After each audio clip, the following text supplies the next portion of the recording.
Good evening दोस्तों। आज हम लोग पढ़ेंगे कक्षा 8 के एनसीईआरटी की साइंस सभी चैप्टर वाइज। चलिए स्टार्ट करते हैं आज का अपना सेशन।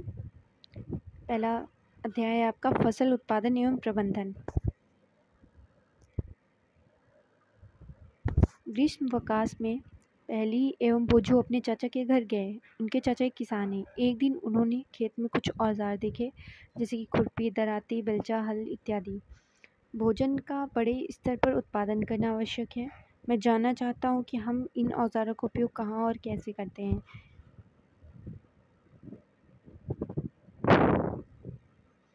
यहाँ पे पहला पॉइंट आपका आता है कृषि पद्धतियाँ। कृषि पद्धतियाँ लगभग 10,000 ईसा पूर्व तक मनुष्य घुमंतु थे। घुमंतु का मतलब इधर उधर घूमते रहते थे। वे एक स्थान से दूसरे स्थान तक भोजन एवं आवास की खोज में समूह में विचरण करते थे। वे कच्चे फल और सब्जियां खाते थे और उन्होंने भोजन के लिए जंतुओं का शिकार करना आरंभ कर दिया। कालांतर में खेती कर चावल, गेहूं, अन्य खाद्य फसलों को उत्पादित कर सके, इस प्रकार कृषि का प्रारंभ हुआ। अब फसल किसे कहते हैं? जब एक ही किस्म के पौधे किसी स्थान पर बड़े पैमाने पर उगाए जाते हैं तो इसे हम फसल कहते हैं। उदाहरण के लिए गेहूं की फसल का अर्थ है कि खेत में उगाए जाने वाले सभी पौधे गेहूं के हैं।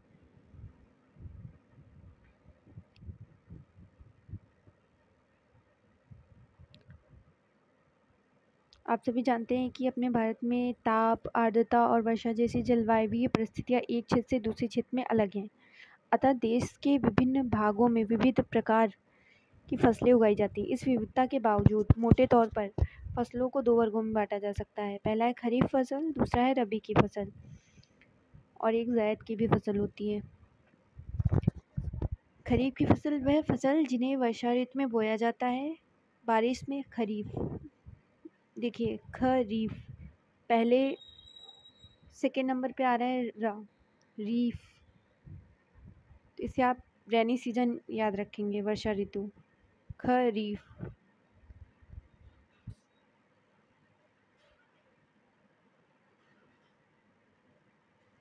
वह फसल जिन्हें वर्षा ऋतु में बोया जाता है खरीफ फसल कहलाती है। भारत में वर्षा ऋतु सामान्यतः जून से दिसंबर तक होती है। जून से दिसंबर तक होती है।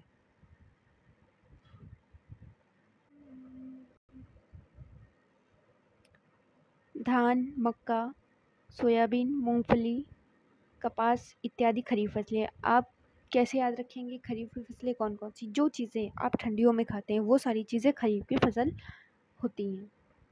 देखिए चावल, ज़्यादातर आप खिचड़ी और तहरी वगैरह खाते हैं तो वो खरीफ की फसल होती है। कब? वर्षा ऋतु में होती है। मक्का जो आप खाते हैं, भुट्टा जिसको बोलते हैं, और सोयाबीन, मूंगफली, ये सब, कपास, ये सारी फसलें खरीफ की फसलें हैं। रबी की फसल ठंडियों में बोई जाती है। अक्टूबर से मार्च तक में उगाई जाने वाली फसलें रबी की फसलें कहलाती हैं। अब शीत रबी, शीत, इसमें आपकी फसलें गेहूँ, चना, मटर, सरसों तथा अलसी रबी फसल के उदाहरण। इसके अलावा कई स्थानों पर दालें और सब्जियां ग्रीष्म में उगाई जाती हैं। अब आधारिक फसल पद्धतियां कौन कौन सी हैं? धान को शीत ऋतु में क्यों नहीं उगाया जा सकता? क्योंकि उस समय उसका ताप या वातावरण धान के अनुकूल नहीं होता है, इसलिए धान को बहुत अधिक पानी की आवश्यकता होती है, तो इसे केवल वर्षा ऋतु में ही उगाते हैं। फसल उगाने के लिए किसान को अनेक क्रियाकलाप सामयिक अवधि में करने पड़ते हैं। ये क्रियाकलाप कृषि पद्धतियाँ कहलाते हैं। जैसे मिट्टी तैयार करना, सबसे पहले आप क्या करेंगे? खेत में मिट्टी से ही करेंगे, फिर उसके बाद बुआई करेंगे। बुआई का मतलब जो भी बीज वगैरह है उनको बोएंगे। उसके बाद खाद या उर्वरक देंगे उनमें, फिर सिंचाई करेंगे, फिर खरपतवार से उसकी सुरक्षा करेंगे, फिर वो पक जाएगी, फिर कटाई करेंगे, फिर उसके बाद भंडारण करेंगे। मान लीजिए गेहूं की फसल है, आपने पहले मिट्टी उसके लिए तैयार की गेहूं के लिए, फिर गेहूं के जो है बीज हैं वो बोए, फिर उसके बाद खाद और उर्वरक दिया, फिर सिंचाई करी, फिर खरपतवार से सुरक्षा करने के लिए जो भी आपने उसमें छिड़काव वगैरह किया, वो सब पेस्टिसाइड्स का यूज़ जो भी करना है वो किया, फिर कटाई की, हार्वेस्टिंग, फिर भंडारण किया, मिट्टी तैयार करना। मिट्टी कैसे तैयार करते हैं? फसल उगाने से पहले मिट्टी तैयार करना प्रथम चरण है। मिट्टी को पलटना तथा इसे पोला बनाना कृषि का अत्यंत महत्वपूर्ण कार्य है। इसमें जड़ें भूमि में गहराई तक जा सकती हैं। पोली मिट्टी में गहराई में धंसी जड़ें भी सरलता से श्वसन कर सकती हैं। पोली मिट्टी किस प्रकार से पौधों की जड़ों को सरलता से श्वसन में सहायता करती है? कैसे करती है? अब ध्यान से सुनिएगा, इसके क्वेश्चंस पूछे जाते हैं सीटेट में भी, और जो भी आपके एग्ज़ाम्स हैं सेंटर के वो भी, उनमें ये सारे क्वेश्चंस आते हैं। पोली मिट्टी मिट्टी में रहने वाले केंचुओं और सूक्ष्म जीवों की वृद्धि करने में सहायता करती है। यह जीव किसानों के मित्र हैं। कौन? केंचुआ, क्योंकि यह मिट्टी को और पलटकर पोला करते हैं तथा ह्यूमस बनाते हैं। परंतु मिट्टी को पलटना और पोला करना क्यों आवश्यक है? क्योंकि इनमें खनिज, जल, वायु तथा कुछ सजीव होते हैं। तो जब मिट्टी पोली की जाती है तो ये ऊपर, मतलब हर मिट्टी में ऊपर से नीचे तक पूरे मिल जाते हैं, जिससे कि मिट्टी फर्टिलाइज़र बढ़ जाता है। इसके अतिरिक्त मृत पौधे एवं जंतु भी मिट्टी में पाए जाने वाले जीवों द्वारा गठित होते हैं। इस प्रक्रम में मृत जीवों में पाए जाने वाले पोषक तत्व मिट्टी में नियुक्त होते हैं। यह पोषक पौधों द्वारा अवशोषित किए जाते हैं, क्योंकि ऊपरी परत के कुछ सेंटीमीटर की मिट्टी पौधों की वृद्धि में सहायक है। इसे उलटने पलटने और पोला करने से पोषक पदार्थ ऊपर आ जाते हैं और पौधे इन पोषक पदार्थों का उपयोग कर सकते हैं। अतः मिट्टी को उलटना पलटना एवं पोला करना फसल उगाने के लिए अत्यंत महत्वपूर्ण होता है। नेक्स्ट है जुताई करना। आपने देखा होगा पहले बैलों का यूज़ किया जाता था जुताई करने के लिए, पीछे एक पाटा लगा देते थे। अब तो ट्रैक्टर से हर काम होता है या अलग अलग तरह की मशीनें आ गई हैं। मिट्टी को लटने पलटने एवं पोला करने की प्रक्रिया ही जुताई कहलाती है। इसे हल चलाकर कर सकते हैं। हल लकड़ी अथवा लोहे के बने होते हैं। यदि मिट्टी अत्यंत सूखी है तो जुताई से पहले इसे पानी देने की आवश्यकता भी पड़ सकती है। जुते हुए खेत में मिट्टी के बड़े बड़े ढेले भी हो सकते हैं। इन्हें एक पाटल की सहायता से तोड़ना आवश्यक है। बुआई एवं सिंचाई के लिए खेत को समतल करना आवश्यक है। यह कार्य पाटल द्वारा किया जाता है। कभी कभी जुताई से पहले खाद दी जाती है। इसे जुताई के समय खाद मिट्टी में भली भांति मिल जाती है। बुआई से पहले खेत में पानी दिया जाता है। फिर आता है कृषि औजार। अच्छी उपज के लिए बुआई से पहले मिट्टी को भुरभुरा करना आवश्यक है। यह कार्य अनेक औजारों से किया जाता है।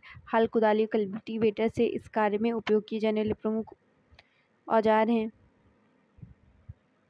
हल क्या है? प्राचीन काल से ही हल का उपयोग जुताई, खाद, उर्वरक मिलाने, खरपतवार निकालने एवं मिट्टी खुरचने के लिए किया जाता रहा है। यह औजार लकड़ी का बना होता है, जिसे बैलों की जोड़ी अथवा अन्य पशु, घोड़े, ऊंट की सहायता से खींचा जाता है। इसमें लोहे की मजबूत तिकोनी पत्ती होती है, जिसे फॉल कहते हैं। फॉल किसको कहते हैं?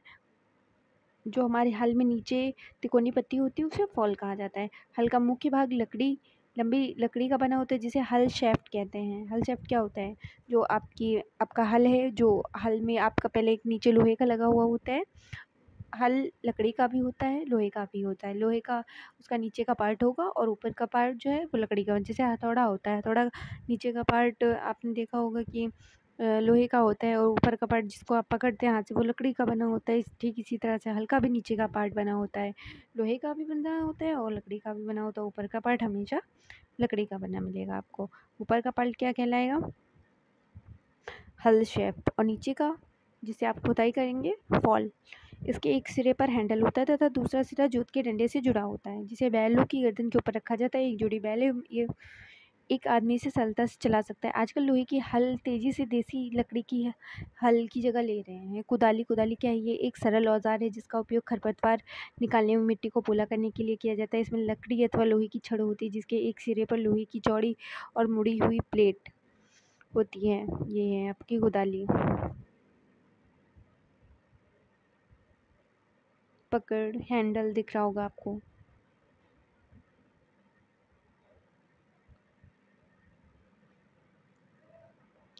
छड़, जोत, ये सारी चीज़ें आपको कुदाली में दिख रही होंगी। लगी होती जो ब्लेड की तरह कार्य करती है। इसका दूसरा सिरा पशुओं द्वारा खींचा जाता है। यहाँ पे जहाँ पे जोत है वहाँ पे। फिर है कल्टीवेटर। आजकल जुताई ट्रैक्टर द्वारा संचालित कल्टीवेटर से की जाती है। कल्टीवेटर के उपयोग से श्रम एवं समय दोनों की बचत होती है। ये आप देख रहे हैं ट्रैक्टर में पीछे ये जो लगा हुआ है, इसको कल्टीवेटर बोलते हैं। इसे ज़मीन की खुदाई होती है। बुआई करना। बुआई फसल उत्पादन का सबसे महत्वपूर्ण चरण है। बोने से पहले अच्छी गुणवत्ता वाले साफ एवं स्वस्थ बीजों का चयन किया जाता है। किसान अधिक उपज देने वाले बीजों को प्राथमिकता देते हैं। बीजों का चयन एक दिन में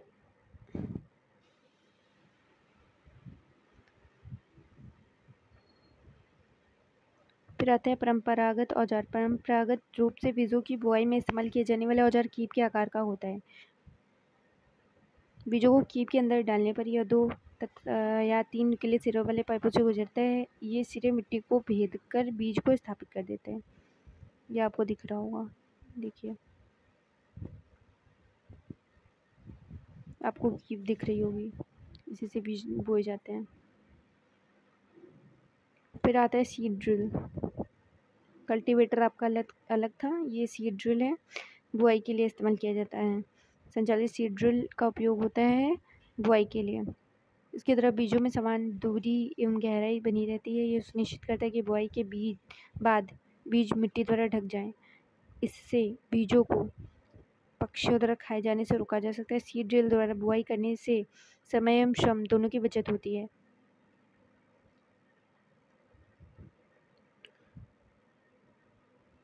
पौधों को अत्यधिक घने होने से रोकने के लिए बीजों की बीच उचित दूरी होना अत्यंत महत्वपूर्ण है। इससे पौधों को सूर्य का प्रकाश, पोषक एवं जल पर्याप्त मात्रा में प्राप्त होता है। अधिक घनेपन को रोकने के लिए कुछ पौधों को निकाल कर हटा दिया जाता है। खाद एवं उर्वरक मिलाना। वे पदार्थ जिन्हें मिट्टी में पोषक स्तर बनाए रखने के लिए मिलाया जाता है उन्हें खाद एवं उर्वरक कहते हैं। मिट्टी फसल को खनिज पदार्थ प्रदान करती है। यह पोषक पौधों की वृद्धि के लिए आवश्यक है। कुछ क्षेत्रों में किसान खेत में एक के बाद दूसरी फसल उगाता है। खेत कभी भी खाली नहीं छोड़े जाते। कल्पना कीजिए कि पोषकों का क्या होता है। फसलों की लगातार उगाने से मिट्टी में कुछ पोषकों की कमी हो जाती है। इस क्षति को पूरा करने के लिए किसान खेतों में खाद डालते हैं। यह प्रक्रम खाद देना कहलाता है। अपर्याप्त खाद देने से पौधे कमज़ोर हो जाते हैं। खाद एक कार्बनिक जैविक पदार्थ है। खाद क्या है? कार्बनिक जैविक पदार्थ, याद रखिएगा। खाद क्या है? खाद एक कार्बनिक जैविक पदार्थ है जो कि पौधों या जंतु अपशिष्ट से प्राप्त होती है। किसान पादप एवं जंतु अपशिष्टों को एक गड्ढे में डाल देते हैं तथा इसका अपघटन होने के लिए खुला छोड़ देते हैं। अपघटन कुछ सूक्ष्म जीवों द्वारा होता है। अपघटित पदार्थ खाद के रूप में उपयोग किए जाते हैं।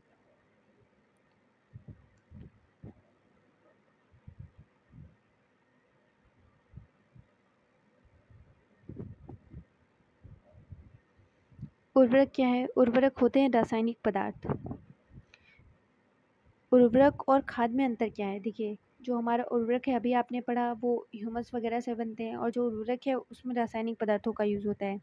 और आपका urea, ammonium sulphate, superphosphate, potash, nitrogen, phosphorus, potassium ये आपके उर्वरक हैं। इनके उपयोग से किसानों को गेहूं, धान, मक्का जैसी फसलों अच्छी उपज प्राप्त करने में सहायता मिलती है। लेकिन उर्वरकों के अत्यधिक उपयोग से मिट्टी की उर्वरता में कमी आ जाती है। मतलब मिट्टी बंजर होने लगती है या जल प्रदूषण का भी स्रोत बन गए हैं कौन? उर्वरक।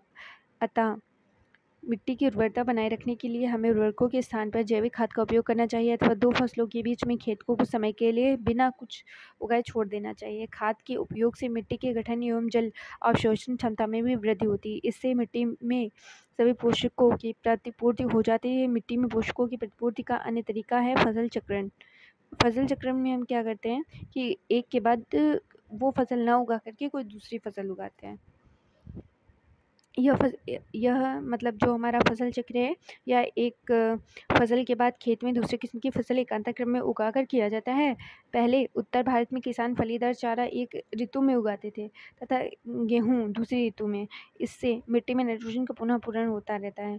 किसानों की इस पद्धति को अपनाने के लिए प्रोत्साहित किया गया। पिछली कक्षा में आपने राइजोबियम बैक्टीरिया के विषय में पढ़ा था। यह फलीदार लेग्यूमिनस पौधों की जड़ों की ग्रंथिकाओं में पाए जाते हैं। राइजोबियम कहाँ पाया जाता है? राइजोबियम है एक बैक्टीरिया जो कि पाया जाता है फलीदार पौधों की जड़ों की ग्रंथिकाओं में और ये वायुमंडलीय नाइट्रोजन का स्थलीकरण करते हैं। उर्वरक और खाद में अंतर। उर्वरक एक मानव निर्मित लवण है। उर्वरक का उत्पादन फैक्ट्रियों में होता है। उर्वरक से मिट्टी को ह्यूमस प्राप्त नहीं होती है। ध्यान रखिएगा, उर्वरक से मिट्टी को ह्यूमस प्राप्त नहीं होती है। उर्वरक में पादप पोषक जैसे कि नाइट्रोजन, फास्फोरस, पोटेशियम प्रचुरता में होते हैं। अब बात करते हैं खाद की।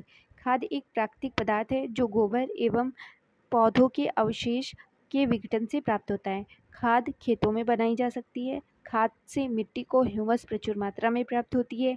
खाद में पादप पोषक तुलनात्मक रूप से कम होते हैं। बात करते हैं खाद के लाभ। जैविक खाद उर्वरक की अपेक्षा अधिक अक्षय मानी जाती है।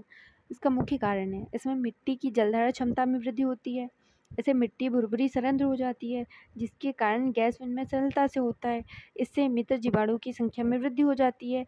इस जैविक खाद से मिट्टी का गठन सुधर जाता है। अब बात करते हैं सिंचाई की। जीवित रहने के लिए प्रत्येक जीव को जल की आवश्यकता होती है। पौधे की वृद्धि एवं परिवर्धन के लिए जल का विशेष महत्व है। पौधे की जड़ों द्वारा जल का अवशोषण होता है, जिसके साथ खनिजों और उर्वरकों का भी अवशोषण होता है। पौधों में लगभग 90% जल होता है। जल आवश्यक है क्योंकि बीजों का अंकुरण शुष्क स्थिति में नहीं हो सकता। जल में घुले हुए पोषक का स्थानांतरण पौधे के प्रत्येक भाग में होता है। यह फसल की पाले एवं गर्म हवा से रक्षा करता है। स्वस्थ फसल वृद्धि के लिए मिट्टी की नमी को बनाए रखने के लिए खेत में नियमित रूप से जल देना आवश्यक है। निश्चित अंतराल पर खेत में जल देना सिंचाई कहलाता है। निश्चित अंतराल पर खेत में जल देना क्या कहलाता है? सिंचाई कहलाता है।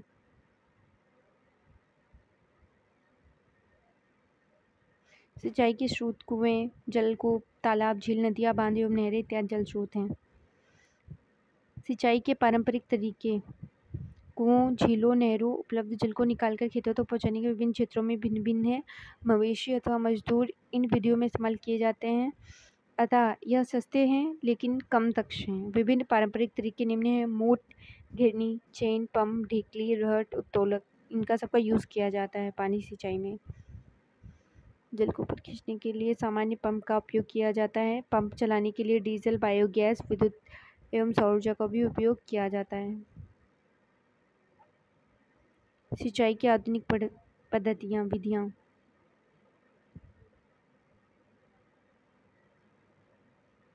कैसे पता करते हैं? सिंचाई की आधुनिक विधियों द्वारा हम जल का उपयोग मितव्ययिता से कर सकते हैं। पहला है छिड़काव तंत्र, स्प्रिंकलर सिस्टम। इस विधि का उपयोग असमतल भूमि के लिए किया जाता है, जहाँ पर जल की कम मात्रा में उपलब्ध है। ऊर्ध्व पाइपों, नलों के ऊपरी सिरों पर घूमने वाले नोजल लगे होते हैं। आप देख रहे होंगे नोजल। छिड़काव तंत्र, यही है आपका छिड़काव तंत्र। ये ऊपर लगा हुआ है नोजल लगे होते हैं या पाइप निश्चित दूरी पर मुख्य पाइप से जुड़े होते हैं। जब पंप की सहायता से जल मुख्य पाइप में भेजा जाता है तो वो घूमते हुए नोजल से बाहर निकलता है। इसका छिड़काव पौधों पर इस प्रकार होता है जैसे वर्षा हो रही हो। छिड़काव लॉन, कॉफी की खेती एवं कई अन्य फसलों के लिए अत्यंत उपयोगी है। ड्रिप तंत्र, पहला आपने पढ़ा है छिड़काव तंत्र, दूसरा है ड्रिप तंत्र, ड्रिप सिस्टम। इस विधि में जल बूंद बूंद करके, ड्रिप लिखा है तो बूंद याद रखिएगा जी, सीधे पौधों की जड़ों में गिरता है इससे पानी। इससे ड्रिप तंत्र से, इसे ड्रिप तंत्र कहते हैं। फलदार पौधों, बगीचों एवं वृक्षों को पानी देने का सर्वोत्तम तरीका, सबसे अच्छा तरीका है ड्रिप तंत्र। इससे पौधों में डायरेक्ट पौधों की जड़ों में पानी जाता है। इससे पौधों को बूंद बूंद करके जल प्राप्त होता है। इस विधि में जल बिल्कुल व्यर्थ नहीं होता है, अतः यह जल की कमी वाले क्षेत्रों के लिए एक वरदान है। ओके, नेक्स्ट, खरपतवार से सुरक्षा। खेत में कई अन्य अवांछित पौधे प्राकृतिक रूप से फसल के साथ आते हैं। इन अवांछित पौधों को खरपतवार कहते हैं। खरपतवार हटाने के लिए निराई की जाती है। निराई मतलब इनको हटाना, खरपतवार को। जल पोषक, क्योंकि क्यों हटाते हैं इनको? क्योंकि खरपतवार जल, पोषक, जगह और प्रकाश की स्पर्धा कर फसल की वृद्धि पर प्रभाव डालते हैं। कुछ खरपतवार कटाई में भी बाधा डालते हैं तथा मनुष्य, पशुओं के लिए भी विषैले हो सकते हैं। खरपतवार को हटाने एवं उनकी वृद्धि को नियंत्रित करने के लिए किसान विभिन्न तरीके अपनाता है। फसल उगाने से पहले खेत जोतने से खरपतवार उखाड़ने एवं हटाने से सहायता मिलती है। इससे खरपतवार पौधे सूखकर मर जाते हैं और मिट्टी में मिल जाते हैं। खरपतवार हटाने का सर्वोत्तम समय उसमें पुष्पन एवं बीज बनने से पहले का होता है। खरपतवार पौधों को हाथ से जड़ सहित उखाड़ देना तो भूमि के निकट से काटकर समय समय पर हटा दी जाती है। ये कार्य खुरपी या हैरो की सहायता से किया जाता है। रसायनों के उपयोग से भी खरपतवार नियंत्रण किया जाता है, जिन्हें खरपतवारनाशी कहते हैं, जैसे 2 और 4D। यह है खरपतवारनाशी। 2 और 4D क्या है? खरपतवारनाशी। खेतों में इनका छिड़काव किया जाता है, जिससे खरपतवार पौधे मर जाते हैं लेकिन फसल को कोई हानि नहीं होती। खरपतवारनाशी को जल में आवश्यकता अनुसार मिलाकर स्प्रेयर, फुहारा की सहायता से खेत में छिड़काव करते हैं।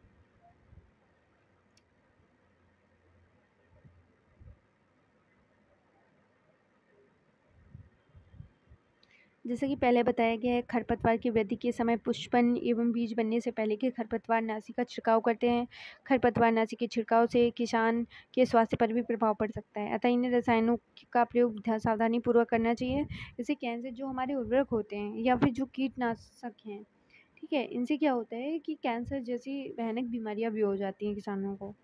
उन्हें इन रसायनों का प्रयोग सावधानीपूर्वक करना चाहिए। छिड़काव करते समय उन्हें अपना मुंह एवं नाक से कपड़े ढक लेने चाहिए। कटाई क्या है, फसल को काटना ही कटाई कहलाता है। ये काम होता है हार्वेस्टर और थ्रेसिंग से। यह कार्य कंबाइन मशीन द्वारा भी होता है, जो वास्तव में हार्वेस्टर और थ्रेसर का संयुक्त रूप है। अगर आपसे क्वेश्चन पूछा जाएगा हार्वेस्टर और थ्रेसर का संयुक्त रूप क्या है, तो आप बताएंगे कॉम्बाइन। कॉम्बाइन का मीन्स ये होता है जो दो चीज़ों से मिलकर काम कर रहा हो।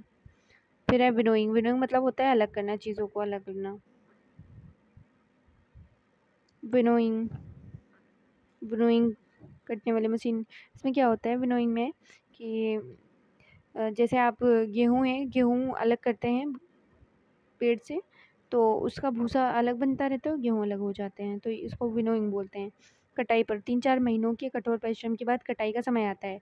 स्वर्णिम दानों से भरी खड़ी फसल किसानों के हृदय में उल्लास एवं अच्छे समय का भाव संचित करती है। यह समय थोड़ा आराम करने एवं खुशी मनाने का, क्योंकि पिछली ऋतु के प्रयत्न का फल मिलता है, इसलिए भारत के सभी भागों में कटाई के समय हर्षोल्लास एवं खुशी का होता है। पुरुष एवं महिलाएं सभी मिलकर इस पर्व को मनाते हैं। कटाई ऋतु के साथ कुछ विशेष पर्व जैसे पोंगल कहाँ पे होता है, तमिलनाडु, बैसाखी पंजाब, होली, दीपावली, नवान्या, बिहू है। भंडारण। भंडारण में क्या करते हैं कि जो हमारे बीज वगैरह हैं या जो हमारी फसल है जिसको हमने हार्वेस्ट कर लिया है, वो अब उसको हमको रखना होता है, भंडार करना होता है, तो उसको सूखी जगह पे रखा जाता है जहाँ पे वो ख़राब ना होता। भंडारण से पहले दानों बीजों को धूप में सुखाना आवश्यक है। भंडारण करने से पहले जो हमारे पास फसल होती है उसको हम सुखा लेते हैं, तब उसको रखते हैं। इससे क्या होता है कि कीट पीड़क जीवाणु कवक से सुरक्षा हो जाती है।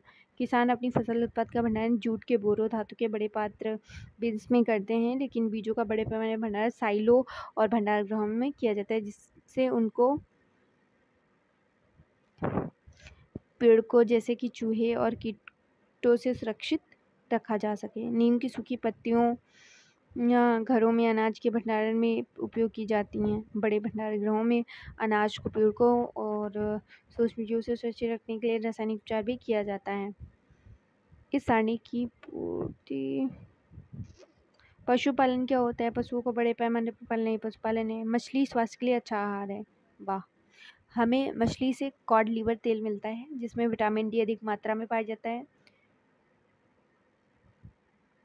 If you want to vitamin D for yourself, then you have to lay on the sunlight of you have to lay in the morning below the sunlight.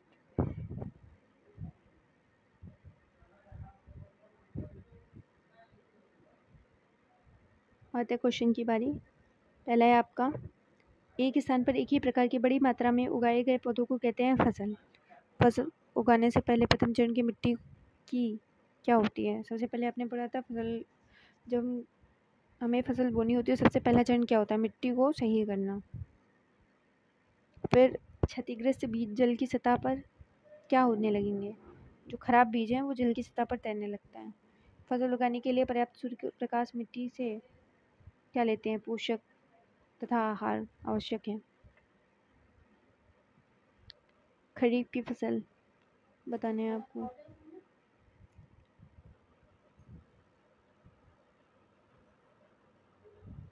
इसमें रबी की फसल होगी गेहूँ, चना, मटर, और रासायनिक उर्वरक बताने हैं आपको। इसमें हो जाएंगे यूरिया, सुपर फास्फेट, और कार्बनिक खाद अगर बोलेंगे तो पशु अवशिष्ट, गोबर, मूत्र एवं पादावशेष हैं। खरीफ की फसल धान एवं मक्का हो जाएगी आपकी। दो मिलाने मैच करने हैं।